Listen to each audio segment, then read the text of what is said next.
So this month, the theme is innovation, and it was chosen by the Isfahan chapter in Iran.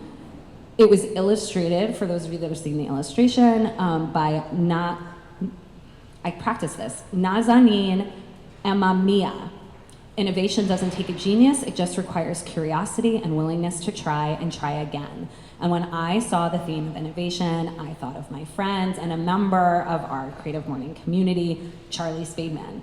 Charlie is an artist who studied at the Cleveland Institute of Art, then spent the late 70s and 80s embedded in the East Village music and art scene before settling right here in Montclair in the mid-90s. Ever since, he supported himself by working with his hands, hand forging iron, shaping wood, making sculptures, and painting. You're actually surrounded by his work right now. These sculptures, the hallway sculptures here at Lackawanna, the ironwork for the little shops, the piece above Boozie's bar, that is all Charlie's. But to me, the project that really embodies innovation and why I tapped him on the shoulder for this is the Olmsted Oak Bench in Anderson Park. When a beloved 250-year-old tree fell, Charlie didn't see an ending, he saw potential. Through patience, skill, and imagination, he transformed a piece of that fallen oak into a beautiful bench, a lasting place for gathering, reflection, and memory. It's art, it's community, it's function, it's innovation. Charlie's work reminds us that innovation doesn't have to be loud or tech-driven. Sometimes it is slow, it is physical, it is creative, and it is human. So please join me in welcoming the one, the only, Charlie Spademan.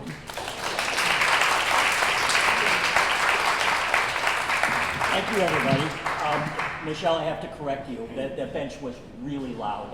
I bought a very large chainsaw to create it. So when a tree falls, there's a hunk of it down there. Yes, the hunk of it, part of that tree is right down there as the northeast. Thank you so much for inviting me to this. I should first say, I say a lot. It's okay. Put the mic closer to your mouth so we can I lose my place sometimes when I'm speaking. I've prepared nothing. I have a general idea of what I want to say, and I thought about creativity a lot. I really learned coming to Creative Mornings. I've been to 3 of them. I think I missed the last one. But just really what creativity means. And it is, as a fine artist, it's easy for me to think, it's easy for me to think that creativity is what artists do, and clearly that's not true. Creativity is everywhere. I think the topic is innovation, and there are a bunch of related words that I think all sort of apply in. Innovation and invention and exploration and creation, innumerable other words. And thinking about just being here in this place, Lackawanna, I think the question I'm asked most often, because I'm artist in residence here, is what's happening with Lackawanna? And as you can see, it's very different than it was a year ago. And I think this whole place epitomizes innovation, in that it was the vision of the Playset family, Dave Playset, to, while whatever's going on with, there is a plan, it's an approved plan, but it's held up for reasons that I don't completely understand, but that's neither here nor there. But he thought in the meantime it'd be nice to envision this place, be nice, as sort of an artistic hub or a place for creative people. And you can go place by place around here and find creativity. And, the farm market down there is a different model for a supermarket, in that it tries to give more of the profits to the farmers. They have superior produce. Next to that are the small markets, which I think just as a concept to have, micro retail in this space is innovative. And for each of the vendors in there, they're all taking a chance on, succeeding there, as so many people do, and that's really, to my mind, the heart of innovation. In speaking about innovation myself, I have a general outline of what I wanted to talk about, and I think it is just, let's dig in. When my second marriage ended sort of unexpectedly, I was a stay-at-home parent. I loved being a stay-at-home mom. I was good at it. and it worked. And I was still able to work on things, some artwork and some of it.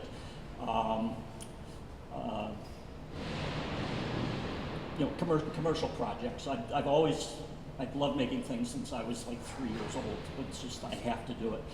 But all of a sudden I was living in Montclair in a house that I couldn't afford, in a town that I really couldn't afford. An excellent skill set. I had credentials for nothing. And I looked, for instance, for a job welding, and because I didn't have any certification, I could find basically work anywhere, at a laborer's rate. And not that there's anything wrong with being a laborer, but you cannot live in Montclair being a laborer. And I was really forced then to reinvent myself and figure out what can I do with the pieces that I have. And part of the benefit, I think, of being creative is that it's not easy, but there's a way. I'm going to back up a little bit. I'm thinking if I was paid a laborer's rate, doing the math, I could work like 24 hours a day and still not be able to afford to live where I lived. And my daughter was going to school here. I wanted to be near my daughter, so moving away wasn't really an option, a viable option. But I realized as a creative that the possibility is the value of your work is not or should not be based just on how long it takes to make. There are a lot of intangibles. Just I feel like I was gifted with an aesthetic that other people seem to like. And I just decided how to go about pursuing that. And I started by placing an ad in the Montclair Times when the Times existed. Well, Times doesn't exist at all. In the paper, advertising. I want to think it was like a quarter page. It's probably that big. But I took out an ad that described myself as a creative problem solver, and just that basically, if you have a problem you can't find somebody else to figure out the answer for, call me. And I did have some success with that. I had a callback from that ad 2 years later where somebody just clipped it and kept it. And by serendipity, I was also offered a job, and I can't quite remember how. I think it might have been through my daughter's school, the Montclair Co-op, where there was a lot of networking among parents, and one of them, they were landscape architects, and they wondered if I could repair a railing, which I did, and I really enjoyed that anyway. I went, as Michelle said, I went to the Cleveland Institute of Art and did a lot of metal forging there, and just, I'm also a pyromaniac, so I like working with anything with heat. Around that time, there was a call for public art from the Montclair Arts Council, also long gone. That was looking for handrails and or doors in front of Bang's Salon in Montclair. And I decided at the time, I should say I didn't regard myself as an artist at the time. I've struggled with whether I'm an artist or not, like pretty much all my life, because I spent so much time doing commercial work that I thought, okay, I'll just draw up something for this. And I got the commission, and I knew exactly what they wanted. It was really, it was pretty easy, but I still get compliments on it to this day, and it's led to a lot of other work. So as far as remaking myself at that point, I feel like I was very successful. I mean, I've never done anything else since then other than my sculpture, which I still own a lot of, and paintings, but I got to where I wanted to be. And more recently, my time of invention was, I had a studio, a shop. I had a studio at Manufacturers Village. I have a lot of Manufacturers Village friends here, so thank you for coming. A wonderful community. And I also had a shop where I made bigger sculpture, for instance, the tree that's down there, well, and this anvil and balloon for that matter, in Belleville. And I'd been there for 18 years, really well established there. The rent was extraordinarily cheap, and they sold the building. And I had 2 years left on the lease, but they told me that I needed to get out because they had plans. They told me they'd help me move out, and I was like, yeah, right. So, my first thought was, well, apart from panic, because again, this is my only source of income. What am I going to do? And at Manufacturers Village, there was a pretty large open space in the middle. You know, about as big as where we're here, and I thought I could set up a community workshop with my tools and, you know, help people there make frames or offer them tools or whatever. Because of the status of the building, that didn't work out, and it would have been $6,000 or $7,000 a month, and I'm not an artist, for Christ's sake. And so I thought, well, maybe I'll buy a couple of shipping containers and I can work in the parking lot of Manufacturers Village. And that didn't seem to be a viable option either. And then I thought, well, I can work in the shipping containers and maybe go find a place out in Hunterdon County where it's, I was paying $1,000 a month for my rent in Belleville. So, and at about that point, I was driving down Grove Street, and I passed by the parking lot on the other side and noticed there were commercial vehicles there. And I had done work for the Plasek family 15 years ago, maybe. Some unusual kitchen cabinets and tables in their home, and so they were already familiar with me. And also, when Dave first acquired this place, he asked me if I'd be interested in commission for a sculpture, you know, a significant piece of sculpture for the building.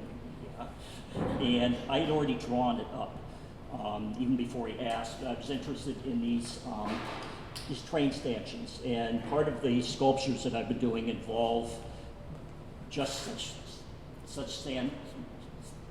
How am I going to describe this? But I like the transformation of structural metal into organic forms. And so I'd already drawn this up for a proposal for Seymour Plaza, which is sort of across the street, like months before, and the budget was negligible on that. I pitched something much higher, and I knew I wouldn't get it. But I had the plan, and he liked it. And so when I was driving down Grove Street and I saw the commercial vehicles there, I thought, I'll ask Dave.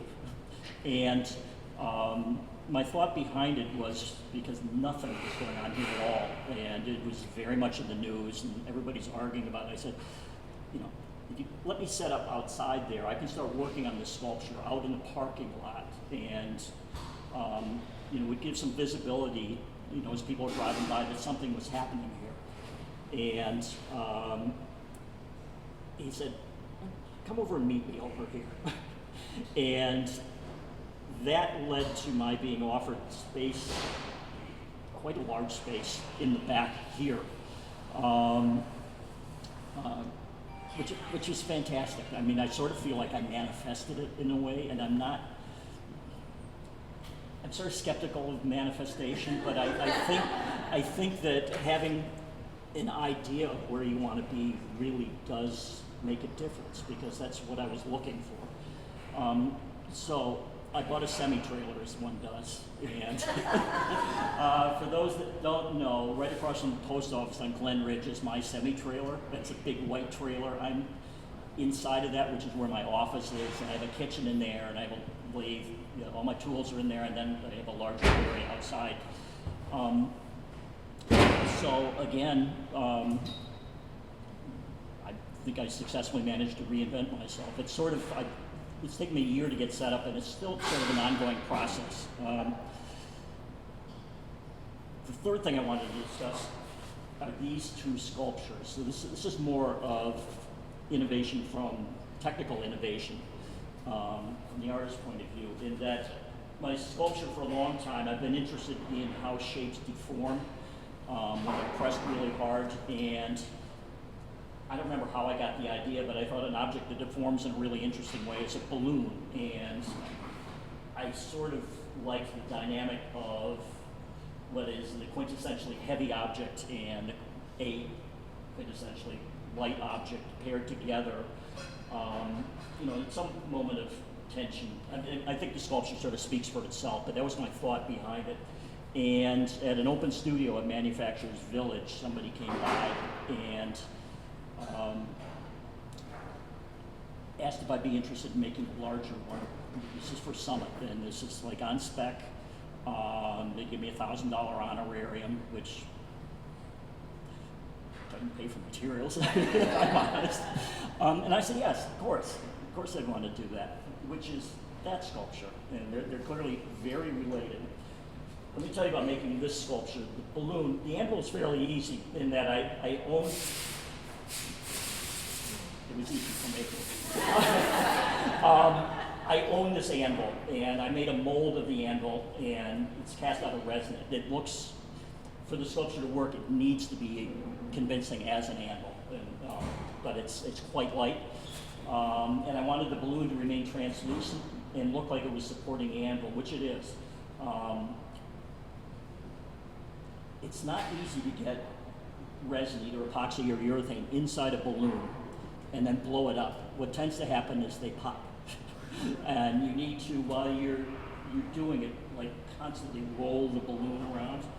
And I got resin in my hair, maybe even on these boots. I think it's come off, traces of resin on there. But I figured out how to do it. But for a bigger balloon, there's more resin inside of it, and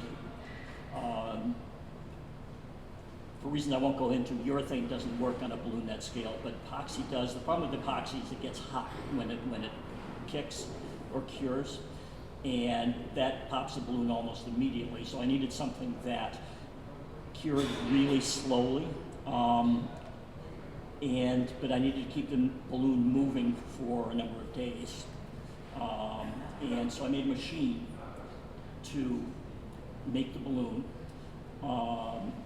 And then I realized you needed to control the air pressure in the balloon, because this was outside, and as the temperature outside changed, the size of the balloon changed. And part of my point behind that was there's a lot of innovation in that. None of it is new. I mean, the machine, I've seen other machines that I copied but adapted. I mean, adaptation is another innovative word, the innovative words. But I knew I had to make it. It's just there wasn't a choice. And make it for me, not. I was delighted somebody asked me, because that's what I do. But I think the thing for me that all of these have in common is my self-confidence, and that if I wasn't confident in my own ability, none of these would have happened. And that includes financially. They cost a lot of money to make, but you can't. Number one, I had to do it, and it's difficult at home sometimes to, I think, to live with me, and that I make what seem to be like irrationally bold decisions that can't quite be understood. But that's who I am. And to me, innovation for me, it just involves self-confidence that you can get to where you want to be, working with what you have at hand, your skills or materials. I mean, I was fortunate. I have a big skill set, and the last innovative thing I'd like to talk about is just the fact that I'm here speaking. This is, for me,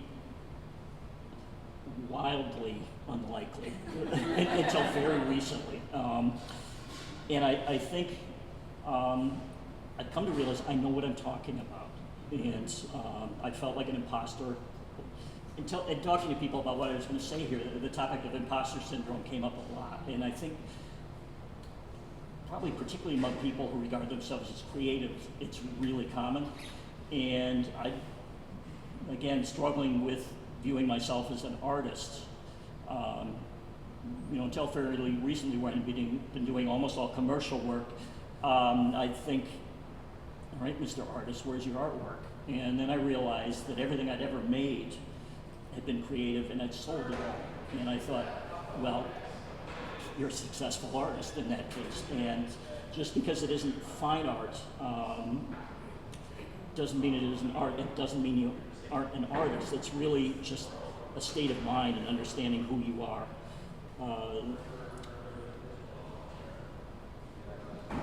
And I think overcoming for me within the last 2 years, even a year, feeling like an imposter and just realizing and accepting that I am who I am. I'm not the best. Comparing myself to anybody else is never a good thing to do. But that people are interested in what I have to offer visually and what I have to say clearly. And I'd be happy to answer any questions on any topic.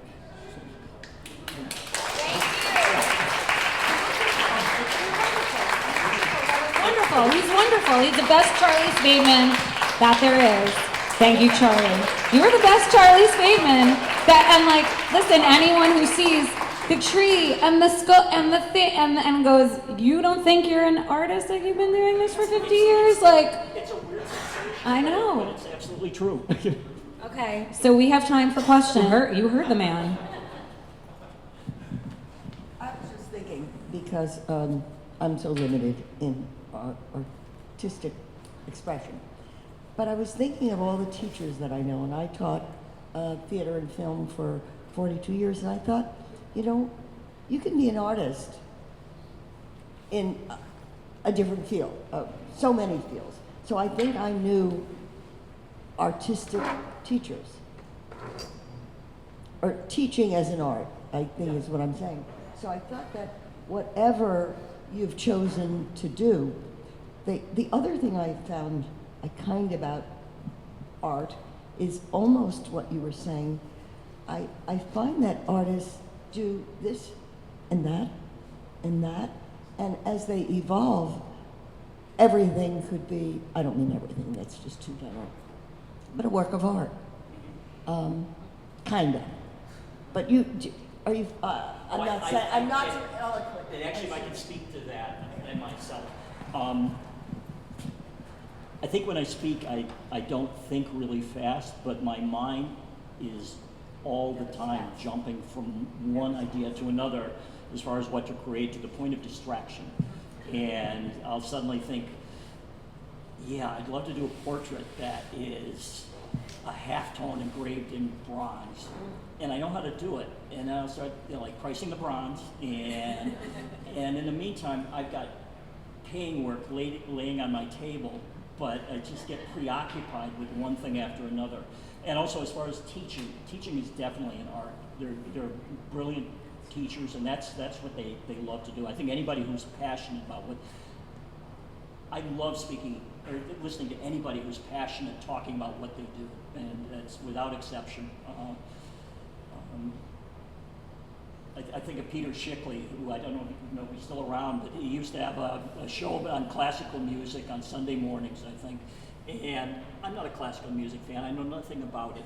And he would talk about what you were about to hear, and it made listening to a piece of music a delight, because just hearing somebody else's insight on it, and that's what I really like about Creative Mornings, is just, it's people passionate speaking about what they know and love. Which is why you belonged here up on stage, sir. Everyone who knows Charlie knows the stories and the passion and the interest, and he's incredible.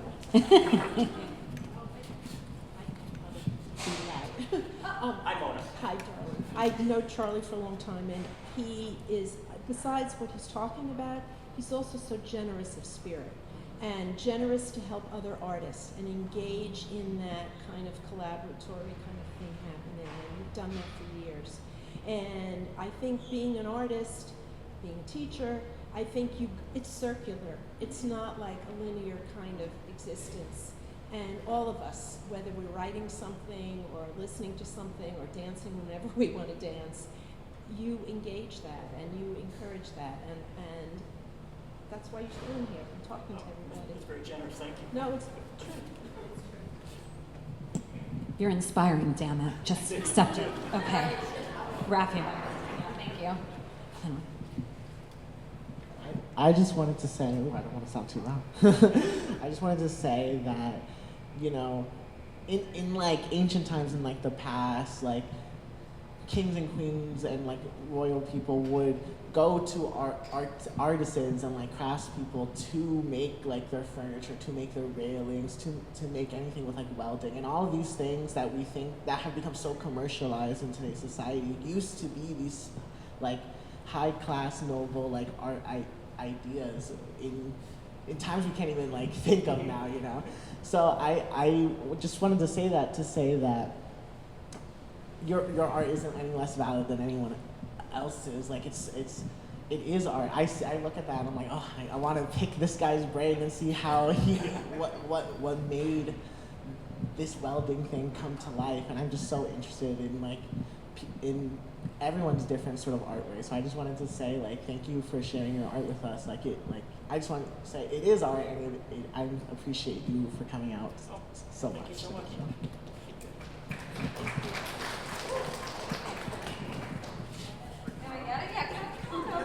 I feel like Oprah, right? I was just like, First of all, thank you for coming out and sharing your some of your experiences with us, your thought processes, and for being vulnerable, quite frankly, about your kind of the self-doubts that I think anyone who's in the creative industry often has about themselves. So thank you for sharing that vulnerability with us. I was curious more about your early years, early stages, like of becoming an artist and kind of finding yourself and finding the media that you like to use, and how you kind of fell into what you do. You have a variety of materials you work with, it sounds like, and I'm just curious about how you kind of navigated that, maybe even before you came to Montclair when you were still in the city. It's a hard question to answer, because I was born this way, and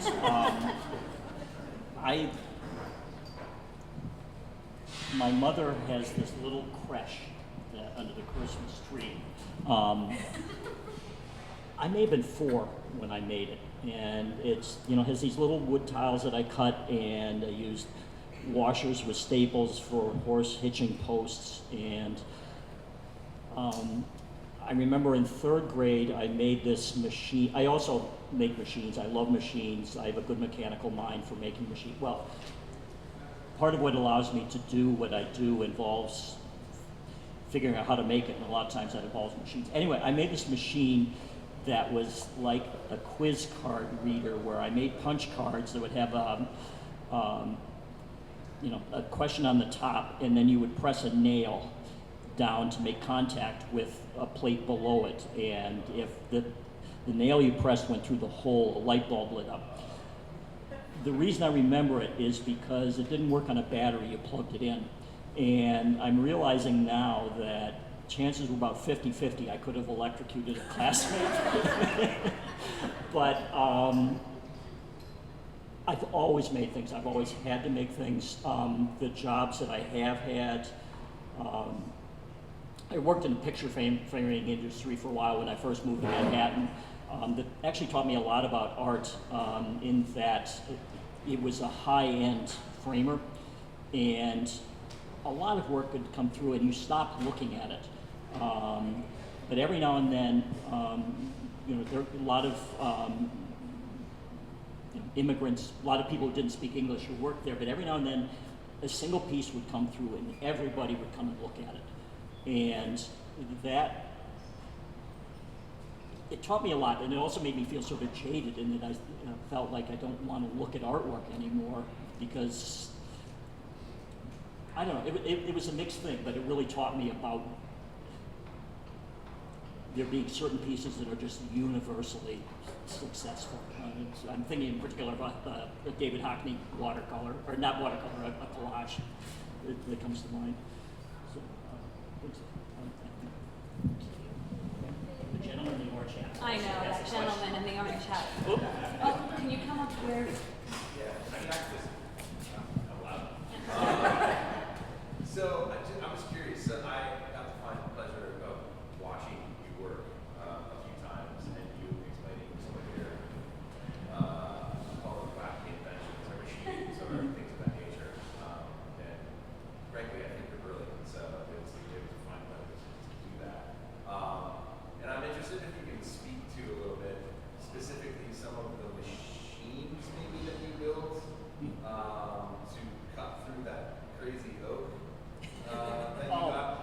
when I was watching you do that, I was sort of admiring maybe that like there's the finished product that is the art, but then that the process is also the art.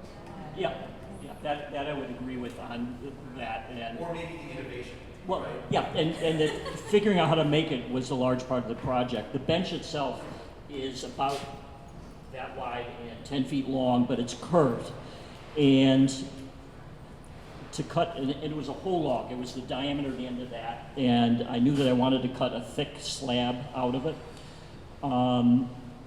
There are portable sawmills that that come by that would have cut something that wide but not curved. And I tried I made this device that was going to chip away pieces, which was really cool looking, but it was more fun to make than it was going to be successful. And I sort of knew that while I was making it. I just sort of had to make it. But what I ended up doing is buying a chainsaw with a really long bar on it and mounting it to my forklift so that it went sideways. And that way I could raise or lower it. I didn't need to stand like right next to it. And then I would just drive the forklift like really slowly along it. It took a few tries to get that to work because I realized that if the forklift is just firmly attached, it stalls each time you move forward. So I needed to design a way that it's hinged like this so that you move forward and it hinges back and then it cuts in a little bit. That's, again, back to my first advertisement. I'm a creative problem solver, I think, more than an artist, and that's what I really love are puzzles. So, and it's, you know, in painting, drawing, anything, it's always a puzzle. I think just get it right, look at what's wrong with it, what you might do next time. We have time for one more. Vicki, I saw your hand back there. You mind coming up here? Let me go so far. So I think the thing, first of all this stuff is fascinating that you're talking about, but I think the thing I'm noticing as like a theme about what you're talking about is, I mean, there's a few. One is passion, another is overcoming maybe fear, and then another is perseverance, or like just continuing on and going. And I guess I wonder if you could speak to that, and maybe, you know, for those of us like me, you know, I struggle with fear, and I struggle with, you know, I guess, am I doing the right thing? Should I keep going? Should I switch? And like kind of, I guess, second guessing myself. So you seem so able to just know what you want and just keep pushing through. And so I wonder if you can kind of just speak to that. And I know it's probably just who you are, but like, how do you kind of get through that, I guess? Well, the thing that I noticed in what you were talking about is fear. And I don't seem to be afraid. And Can you bottle that for us, Charlie? I think I would describe it more, I think part of being an artist is really an ego-based thing, in that you think, you know, you're good enough that what you're making people are going to want. And again, I make things for me because I have to, but I'm not afraid of it failing. I just, you know, I have, whether well placed or not, confidence in myself that, but, you know, like everybody else, there's also stuff going on that is challenging for me personally right now, but I just have learned through life that it'll be okay. You know, you just have to trust that it'll be okay, and you know, look at each piece in front of you and try and make good decisions and not panic about what you don't know. So, On that note, thank you. Thank you. He is the best. Thank you, Charlie. And for those of you who had your hands raised, we didn't get to you. I'll be around. He'll be around, and he's here all the time. Like, come into Lackawanna, and I would really encourage you. Oh, there is actually one more Yeah, please. shill. If you're not familiar with this Sunday night, Greg, Greg and I, Indie Arts, are hosting Phil Klein's Unsilent Night, which is a procession through town playing a musical part in 4 pieces. It's very much, it's not religious, it feels very spiritual. It lasts about 45 minutes. We're going to begin at Seymour Plaza, which everybody knows as the Wellmont, in front of the Wellmont, and we're going to end up just over in Crane Park here. So in advance, you download, and I can tell you how to do it, or you can look at my social media, one of 4 parts of the music, and you show up either with your phone or boombox if you have one, and we just walk slowly through town and enjoy the sound and looking around. So Perfect. Perfect. Hope to see you there.